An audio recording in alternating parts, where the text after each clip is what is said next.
even got a hostile reception at the Queen's Platinum Jubilee events over the weekend when he was booed. What do you think his chances of surviving are at this point?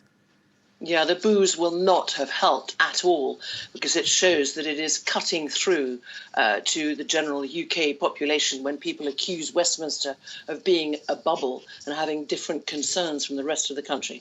What are his chances?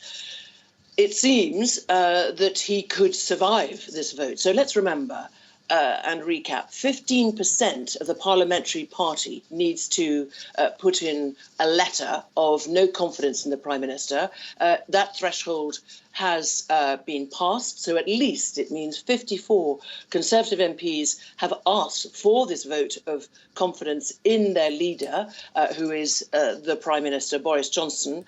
But at least 180 Conservative MPs, so a majority, will have to vote against him if he is to leave, to have to step down. And the general consensus is that if he wins by just one vote, he will do everything he can to stay.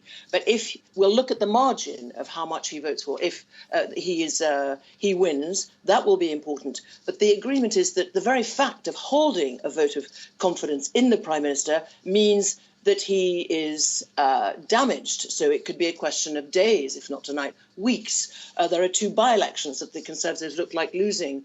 So when will the vote take place? It will take place between 6 and 8 p.m. London time, and we understand that the result will be announced shortly after. So what happens once we have that result in both cases, if he does get ousted or if he doesn't get ousted?